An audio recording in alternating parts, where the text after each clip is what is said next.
A 15-year-old sits in a courtroom, not as a defendant, but as the prosecutor's star witness against one of the world's most powerful corporations. Her crime? Posting a TikTok video that exposed child labor in cobalt mines. The company's lawyers call her a radical activist. She calls herself someone who gives a damn. This isn't fiction. This is the new moral battlefield where Generation Z fights with smartphones as weapons and algorithms as allies. The year was 2019 when Greta Thunberg stood before world leaders at the UN Climate Action Summit, her voice trembling not with fear but with rage. "How dare you?" she declared, staring down presidents and prime ministers who had decades more experience than her 17 years of life. That moment crystallized something unprecedented in human history. An entire generation had decided that traditional moral authority was not just wrong, but irrelevant. But Greta wasn't alone. Across the globe, teenagers were organizing climate strikes, exposing corporate corruption on social media, and fundamentally challenging every moral assumption their parents held sacred. They weren't just rebelling against authority, they were redefining what authority meant. Welcome to Professor Archive, where we dive deep into the forces that shape our world. Today, we're exploring one of the most profound moral revolutions in human history, happening right now, led by people who can't even rent a car yet. Here's what makes this different from every other generational shift. Gen Z isn't just changing what we believe is right or wrong, they're changing how we decide what's right or wrong in the first place. And the implications are staggering. Consider this. A 2023 Pew Research study found that 73% of Gen Z Americans believe that moral truth is relative to individual circumstances, compared to just 49% of baby boomers. But here's the twist. Despite embracing moral relativism, Gen Z is simultaneously more likely to take absolute moral stands on issues like climate change, social justice, and corporate responsibility. They're moral relativists who act like moral absolutists. How is that even possible? The answer lies in understanding that Gen Z has developed an entirely new moral operating system, one that would be unrecognizable to previous generations. Where their grandparents relied on religious institutions, community elders, and established traditions, Gen Z crowdsources their moral code from a global network of peers, activists, and influencers they've never met in person. Take the case of 16-year-old Mari Copeny, known as Little Miss Flint. In 2014, when government officials assured residents that Flint's water was safe, Mari didn't trust the adults in charge. Instead, she wrote directly to President Obama, armed with videos, photos, and testimonials she'd gathered herself. She didn't wait for permission from traditional gatekeepers. She became the gatekeeper. Her actions helped expose one of the worst environmental scandals in American history. The traditional moral framework would have told her to trust authority, respect her elders, and work through proper channels. Gen Z's moral framework told her to trust her community, question authority, and create her own channels. This represents a fundamental shift from what philosophers call hierarchical morality to networked morality. For thousands of years, moral knowledge flowed downward, from gods to priests, from elders to youth, from institutions to individuals. Gen Z has flipped this entirely upside down. They believe moral knowledge emerges horizontally from peer to peer, across vast networks of shared experience and collective intelligence. But this isn't just about social media echo chambers. Something deeper is happening here. Gen Z has grown up watching traditional moral authorities fail spectacularly and repeatedly. They've witnessed religious institutions cover up abuse scandals, government officials lie about wars, and corporate leaders destroy the environment while preaching corporate responsibility. Every major institution that previous generations trusted for moral guidance has, in Gen Z's eyes, proven itself morally bankrupt. Dr. Jean Twenge, a generational researcher at San Diego State University, discovered something remarkable in her analysis of moral development among young people. She found that Gen Z scores lower on traditional measures of respect for authority than any generation in recorded history. but simultaneously scores higher on measures of moral concern and social responsibility. They're not becoming less moral, they're becoming differently moral. Quick question for everyone watching. Where are you watching from? And what generation do you belong to? Drop a comment below. I'm genuinely curious whether this resonates differently depending on when you were born. And if you're enjoying this deep dive into generational change, consider supporting the channel with a super thanks. It really helps us create more content like this. The evidence for this moral revolution is everywhere once you know what to look for. In 2020, when George Floyd was murdered, Gen Z didn't wait for civil rights organizations to organize protests. They organized themselves using TikTok, Instagram, and Snapchat to coordinate demonstrations in over 4,000 cities worldwide. They didn't need Martin Luther King Jr.'s organizational structure or the NAACP's institutional knowledge. They had something previous generations never possessed: the ability to instantly connect with millions of like-minded individuals and coordinate collective action at unprecedented speed and scale. But perhaps the most striking example comes from the corporate world. When employees at tech companies like Google, Amazon, and Facebook began organizing protests against their employers' contracts with military and immigration enforcement agencies, the average age of these activists was 23. These weren't seasoned union organizers or political radicals. They were software engineers and product managers who had been on the job for less than 2 years. They looked at their company's business practices and said, "This doesn't align with our values," then organized walkouts and petition campaigns that forced billion-dollar corporations to change course.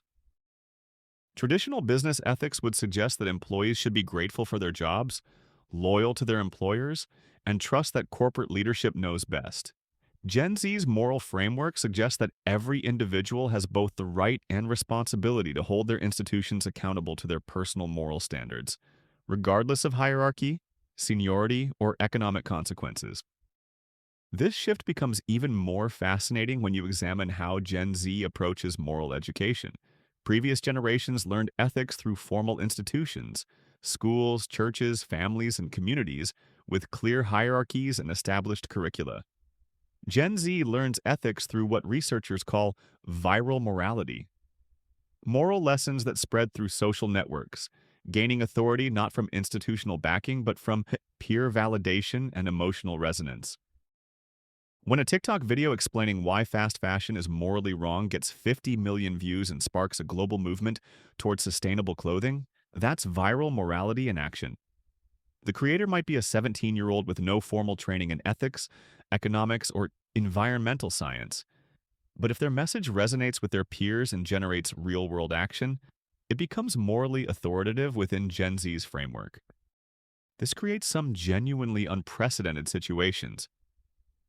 Consider the case of 19-year-old Autumn Peltier, an indigenous water activist who has addressed the United Nations multiple times and has been nominated for international peace prizes.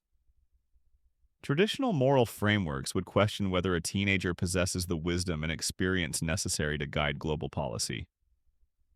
Gen Z's moral framework asks a different question.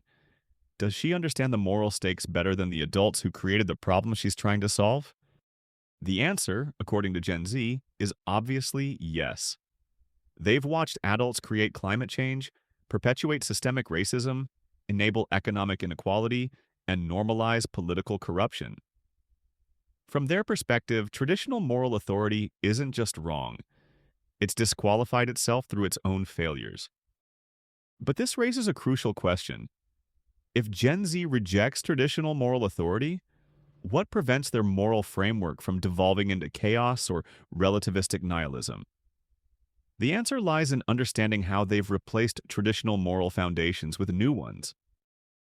Where previous generations built their moral systems on religious doctrine, cultural tradition, or philosophical reasoning, Gen Z builds theirs on what we might call empathetic empiricism, moral conclusions derived from the lived experiences of affected communities, amplified through digital networks and validated through collective action.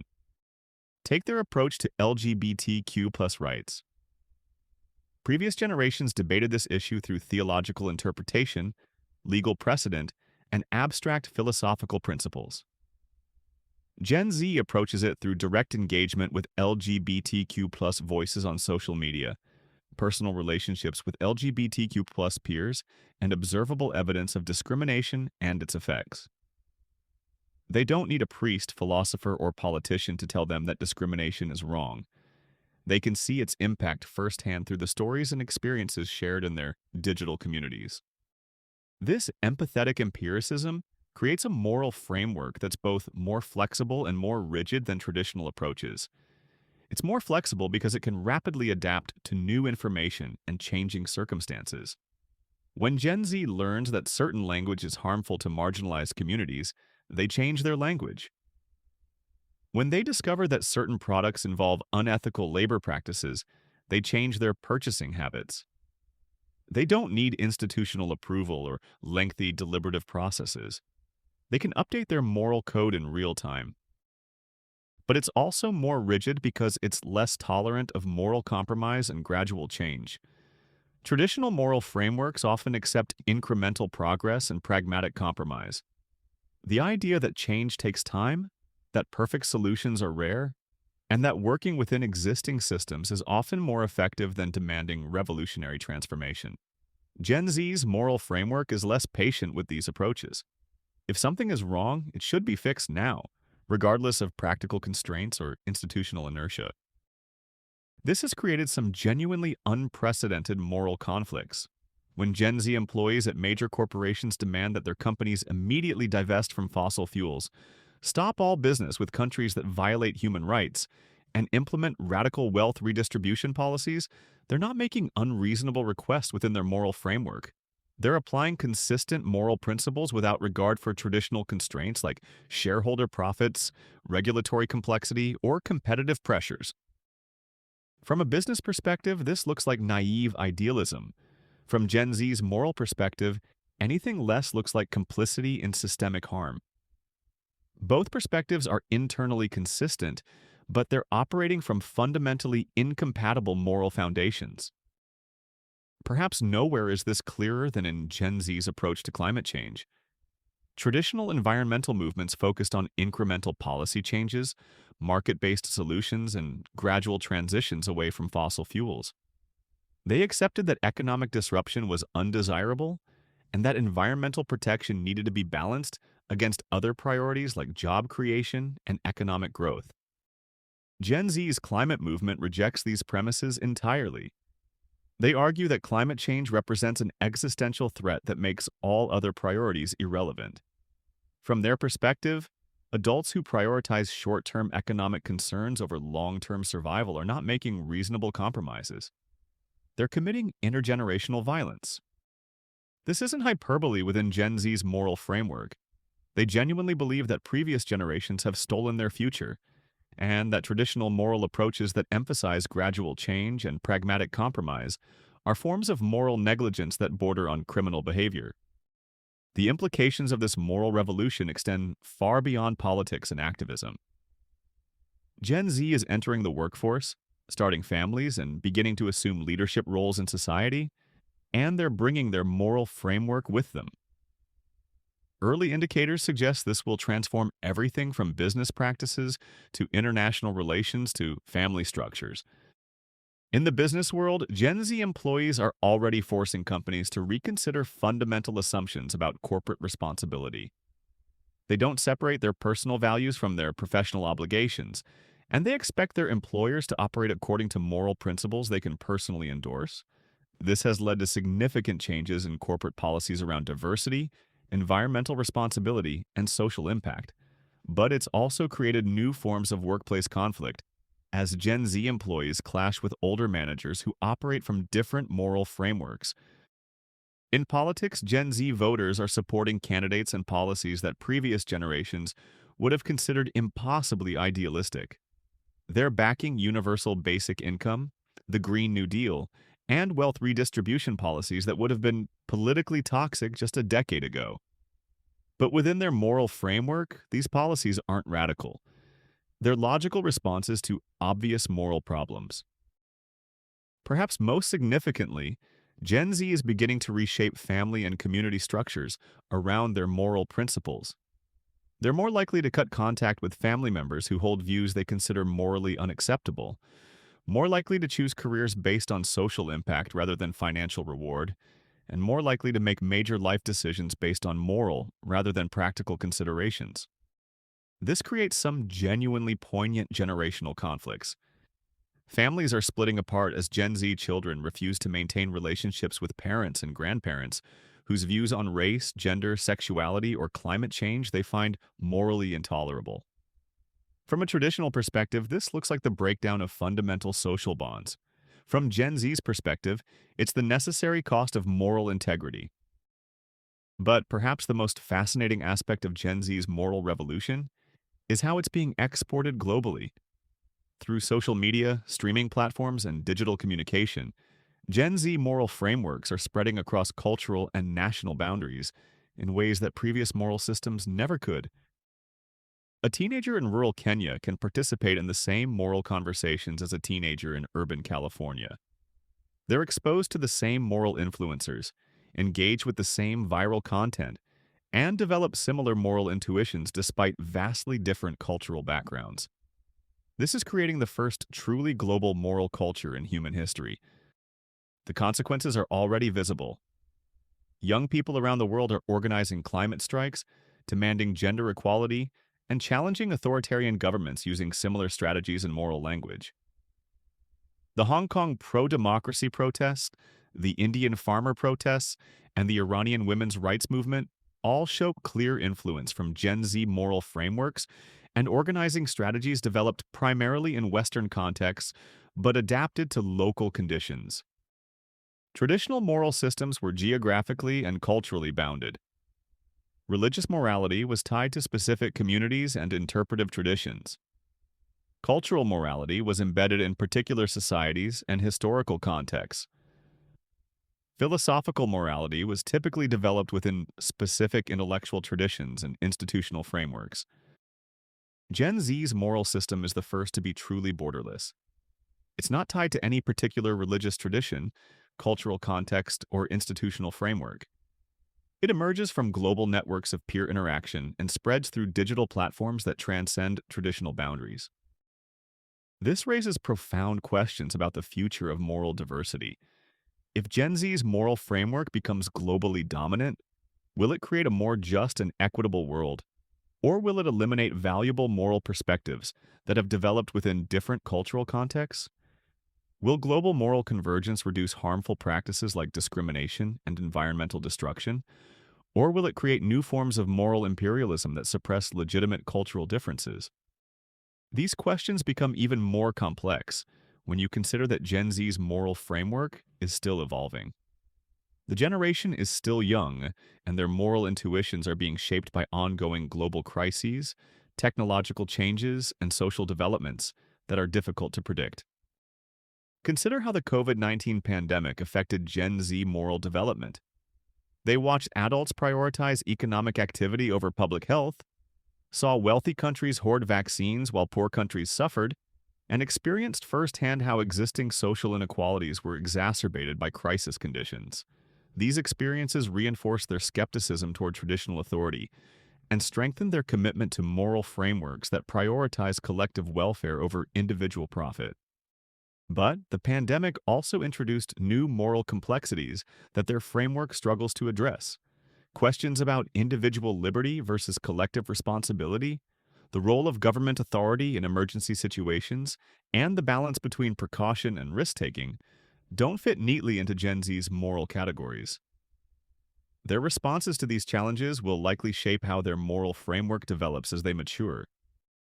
Similarly, emerging technologies like artificial intelligence, genetic engineering, and virtual reality are creating moral dilemmas that no previous generation has faced. Gen Z will need to develop moral intuitions about algorithmic bias, genetic privacy, and digital consciousness without guidance from traditional moral authorities. How they approach these challenges will determine whether their moral framework can adapt to rapidly changing technological realities, or whether it will prove inadequate to address truly novel ethical questions. The economic implications of Gen Z's moral revolution are particularly significant. Their approach to morality is fundamentally incompatible with pure market capitalism, which treats moral concerns as external constraints on profit maximization rather than as central organizing principles. Gen Z expects businesses to operate according to moral principles first and optimize for financial return second. This is already forcing changes in corporate behavior, but it may ultimately require more fundamental changes in economic systems. If Gen Z gains significant economic power and maintains their current moral commitments, they may push for economic structures that prioritize social and environmental outcomes over pure profit maximization. This could mean anything from benefit corporation models to more radical forms of economic democracy. But it's also possible that Gen Z's moral framework will evolve as they accumulate economic responsibilities. Previous generations have often moderated their moral idealism as they've gained financial obligations, career advancement opportunities, and family responsibilities. Whether Gen Z will follow this pattern or maintain their moral commitments despite economic pressures remains an open question. The international relations implications are equally significant. Gen Z's moral framework is skeptical of nationalism, comfortable with global governance, and committed to addressing problems that transcend national boundaries. As they gain political power, they may push for international cooperation on climate change, global economic inequality, and human rights that goes far beyond current multilateral approaches. But they may also face resistance from older generations who remain committed to national sovereignty, cultural autonomy, and gradual diplomatic change. The resulting tensions could reshape global politics in unpredictable ways. Perhaps most importantly, Gen Z's moral revolution raises fundamental questions about moral progress itself. Previous generations generally believed that moral development was gradual, cumulative, and guided by wisdom accumulated over time. They saw moral progress as building on previous moral insights while correcting their errors and limitations. Gen Z's approach suggests that moral progress might be more revolutionary than evolutionary. They're not trying to reform traditional moral frameworks. They're replacing them entirely with something fundamentally different. If they're successful, it would represent one of the most rapid and complete moral transformations in human history. But it's also possible that they're overcorrecting for the failures of traditional moral authority and missing valuable insights that previous generations developed through hard-won experience. Moral frameworks that emphasize patience, compromise, and institutional stability may serve important functions that aren't immediately obvious to young people who have primarily experienced these institutions as sources of moral failure. The ultimate test of Gen Z's moral revolution will be whether it can create better outcomes than the systems it's replacing. Can their approach to morality address complex problems like climate change, economic inequality, and political polarization more effectively than traditional approaches? Can it maintain social cohesion and institutional stability while promoting rapid moral change? Can it preserve valuable aspects of human moral tradition while eliminating harmful practices? These questions won't be answered for decades, but early indicators are mixed. Gen Z's moral framework has already achieved some remarkable successes, forcing faster action on climate change, promoting greater social inclusion, and holding powerful institutions accountable for their behavior. But it has also contributed to political polarization, generational conflict, and institutional disruption that may have long-term negative consequences. What's certain is that we're living through one of the most significant moral transformations in human history. A generation has decided that everything their predecessors believed about right and wrong is fundamentally flawed and needs to be rebuilt from scratch. They're not waiting for permission, institutional approval, or gradual change. They're implementing their moral vision immediately and expecting the rest of society to adapt. The outcome will determine not just how we think about morality, but how we organize our economies, govern our societies, and relate to each other as human beings. Whether Gen Z's moral revolution creates a more just and sustainable world or leads to unforeseen problems and conflicts, it represents a fascinating experiment in collective moral innovation that will shape the future for generations to come.